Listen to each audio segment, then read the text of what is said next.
Hello, I'm Jim Strawn, friend of the library. Really honored, happy to be participating in this campaign. Today I'll be reading an excerpt from Animal Farm by George Orwell. And yet the animals never gave up hope. More, they never lost, even for an instant, their sense of honor and privilege in being members of Animal Farm. They were still the only farm in the whole county, in all of England, owned and operated by animals. Not one of them, not even the youngest, not even the newcomers who had been bought and brought from farms 10 or 20 miles away, ever ceased to marvel at that. And when they heard the gun booming and saw the green flag fluttering at the masthead, their hearts swelled with imperishable pride, and the talk turned always toward the old heroic days. The expulsion of the Joneses, the writing of the 7 commandments, the great battles in which the human invaders had been defeated. None of the old dreams had been abandoned. The republic of the animals, which Major had foretold when the green fields of England should be untrodden by human feet, was still believed in. Someday it was coming. It might not be soon. It might not be within their lifetime of any animal now living, but still it was coming. Even the tune of Beast of England was perhaps hummed secretly here and there. At any rate, it was a fact that every animal on the farm knew it, though no one would ever dare to sing it out loud. It might be that their lives were hard and that not all of their hopes had been fulfilled, but they were conscious and that they were not as other animals. If they went hungry, it was not from feeding tyrannical human beings. If they worked hard, at least they worked for themselves. No creature among them went upon 2 legs. No creature called any other creature master. All animals were equal. One day in early summer, Squeaker ordered the sheep to follow him and led them out to a piece of waste ground at the other end of the farm, which had become overgrown with birch, saplings, and others. The sheep spent the whole day where browsing at the leaves under Squealer's supervision. In the evening, he returned to the farmhouse himself, but it was warm weather, told the sheep to stay where they were. It ended by their remaining there for a whole week, during which time the other animals saw nothing of them.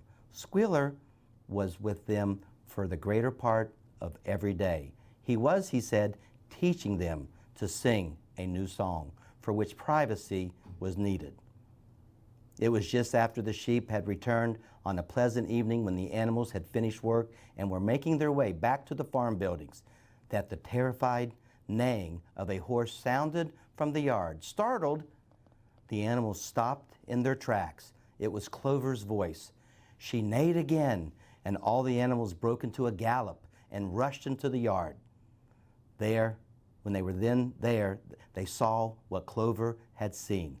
It was a pig walking on its hind legs. Yes, it was Squealer, a little awkwardly, as though not quite supposed to be used to supporting his considerable bulk in that position, but with perfect balance.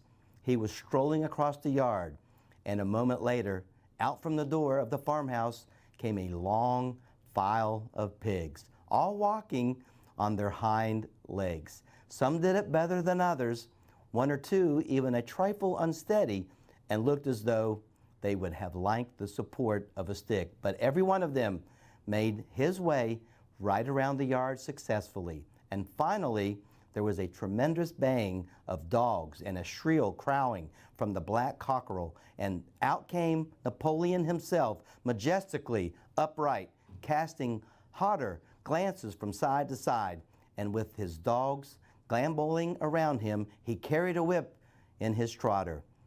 There was a deadly silence. Amazed, terrified, huddling together, the animals watched the long line of pigs march slowly around the yard. It was as though the world had turned upside down. Then there was a moment when the first shock had worn off, in spite of everything, in spite of their terror of dogs and of the habit developed through long years of never complaining, never criticizing. No matter what happened, they might have uttered some word of protest. But just at that moment, as though at a signal, all the sheep burst into a tremendous bleating of 4 legs good, 2 legs better, 4 legs good, 2 legs better, 4 legs good, 2 legs better. It went on for 5 minutes without stopping, and by the time the sheep had quieted down, the chance to utter any protest had passed, for the pigs had marched right back into the farmhouse. Benjamin felt a nose nuzzling at his shoulder. He looked around. It was Clover. Her old eyes looked dimmer than ever. Without saying anything, she tugged gently at his mane and led him around to the end of the big barn where the 7 commandments were written. For a minute or two, they stood gazing at the tarred wall with its white lettering. "My sight is failing," she said finally. "Even when I was young, I could not have read what was written there. But it appears to me that this wall looks differently. Are the 7 commandments the same as they used to be, Benjamin?" For once, Benjamin consented to break his rule, and he read out to her what was written on the wall. There was nothing there now except a single commandment. It ran, "All animals are equal, but some animals are more equal than others." A little excerpt from Animal Farm, George Orwell. Thank you very much again for having me. Appreciate the Kanawha County Public Library a lot and for what they stand for. I am a friend of the library. Take care.